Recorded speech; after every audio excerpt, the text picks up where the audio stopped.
तीन दामाद की सास पार्ट 2। अब तक आपने सुना कि कावेरी जी अपनी तीनों बेटियों ईशा, मोहिनी और सुहाना की शादी 3 घर जमाई लड़कों के साथ करवा देती है। उन्हें लगता है कि ये लड़के शायद घर का कामकाज संभाल लेंगे, लेकिन उनके तीनों घर जमाई बहुत आलसी थे। वो नौकरी भी नहीं करते थे और बाहर का काम भी नहीं। कावेरी जी ने अपनी बेटियों से कहा कि वो प्रेगनेंसी का बहाना बनाकर अपने पतियों को सबक सिखाए।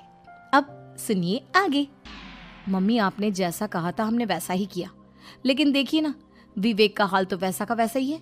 घर में ना सुबह का नाश्ता बनता है और ना खाना। नौकरी पर जाने की बात करूं तो खाने को दौड़ते हैं मुझे। हाँ मम्मी, मैंने भी सुमित को कितनी बार कहा कि अगर नौकरी नहीं करनी तो कोई छोटी सी दुकान ही खोल लो। घर का खर्चा कैसे चलेगा? देखो दोपहर के 12 बजने आए और जनाब अभी तक सो रहे हैं। हाँ मम्मी, ईशा और सुहाना ठीक कहती हैं। अविनाश का भी यही हाल है। जब मैंने अपनी प्रेगनेंसी के बारे में कहा तो मुझसे कहने लगा, अरे दूसरी लड़कियां तो 9-9 महीने तक नौकरी करती है, बस डिलीवरी के टाइम छुट्टी लेती है। मोहिनी, तुम भी नौकरी करो। अब मुझे कहाँ नौकरी मिलेगी? मम्मी बताओ, अब मैं क्या करूँ?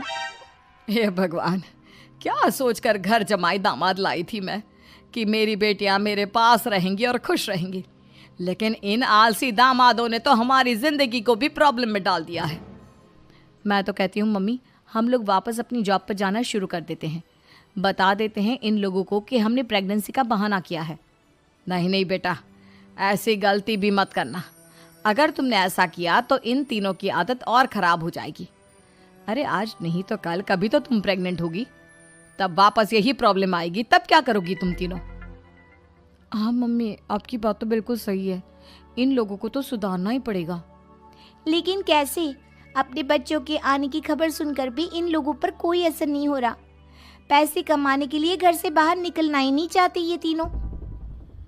अब मेरे दिमाग में एक प्लान आया है। तुम तीनों चिंता मत करो, उन तीनों को बुलाओ, फिर मैं बात करती हूँ। थोड़ी देर बाद कावेरी जी अपने तीनों दामादों को सामने बुलाकर अपनी बात कहना शुरू करती हैं। अविनाश, सुमित और विवेक, देखो बेटा, मैं ना तुम तीनों से बड़ा प्यार करती हूँ, इसीलिए तो तुम्हें घर जमाई बना कर रखा है मैंने। अरे मम्मी जी, सीधे सीधे कहिए ना, क्या बात है? प्यार तो हम भी आपको बहुत करते हैं। अरे मम्मी जी, आपकी इज्जत भी बहुत करते हैं। अरे भाई, आपके जैसी सास और कमाने वाली बीवी सबको मिलती है क्या? हाँ मम्मी, विवेक और सुमित ठीक कह रहे हैं। आपकी बेटी से शादी करके मेरी तो ज़िंदगी ही अच्छी हो गई है। जानती हूँ मैं,